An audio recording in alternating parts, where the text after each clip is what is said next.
Yo, yo, yo, yo, yo, yo, yo. Good morning, good morning, good morning, Pilipinas. Kamusta kayo dyan? Nagkape na ba ang lahat? Yan, mga kapatid, at magkakapit tayo. Coffee, coffee, coffee. Life is coffee. Ayan o. Let's do this. Okay. Suabe. Masarap pa sa jowa mo. Kape is life. Yan. Kape, kape.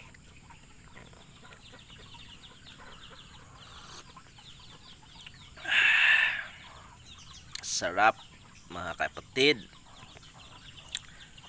Tingnan natin mga ano dito. Tulog pa. Ayan, at tayo'y gising na. Ay, good morning sa inyo lahat. Okay. So, yun. Shout out pala sa mga tropa pits natin dyan. Shout out kay Pobreng Boy Panot. Shout out sa iyo, brother. Good luck sa raffle mo. Naway mabunot mo yung mga karapat dapat na mabigyan. Yan, shoutout sa iyo at shoutout din kay RJ Helmet Moto Gear. Ayan, sabi nyo ang pwesto niyan. At shoutout din kay Boy Helmet. Yan, mga bikers natin diyan. Shoutout sa inyo lahat diyan. At sa mga sumusuporta diyan, sa lahat-lahat ng mga followers natin diyan. I-unlock na po natin ang 30k na followers. Naway matulungan nyo kami ni Pobreng Boy Panot para marami pa tayong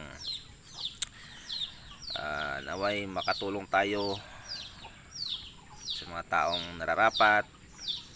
Ang goal ko naman kasi sa aking pagbablog, sa aking content bilang isang content creator, ang goal ko dyan ay makatulong tayo sa mga taong nararapat tulungan. Yun ang goal ko, mga kapatid. Alam niyo man na yung past na mga past na mga video ko ay talagang charity ako.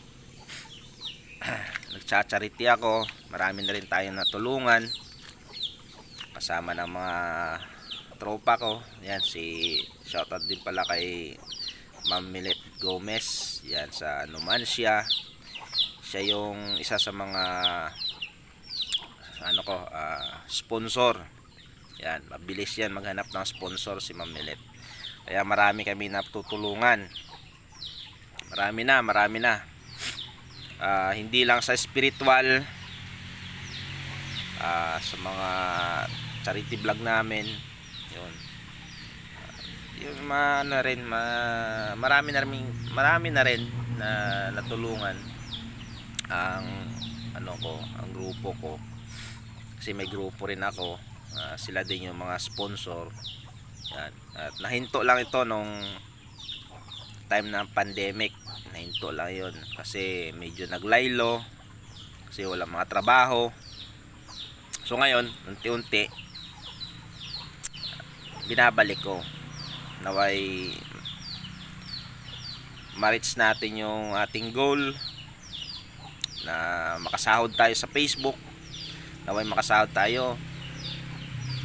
Naway mapansin tayo ni Meta at mabigyan tayo ng pagkakataon. At syempre, yung goal natin is makatulong. Kahit tayo ay pobre, hindi naman talaga sakto lang. Hindi naman tayo naghihirap. Importante, nakakatulong tayo. Kahit mahirap tayo, kahit wala tayong sapat na pera, sapat na budget na makatulong sa mga tao, at least nakatulong tayo sa mga taong nararapat talaga tulungan. Yan. At shoutout na rin pala sa mga natulungan natin. Hindi ko na kayo na balikan kasi gawang busy rin. At malay nyo later, pag nakasahod na tayo, makasahod na tayo kay Meta, ay siya Okay, ibabalik ko rin sa inyo yan. Yan. Yun. Salamat sa inyong lahat at God bless sa inyo.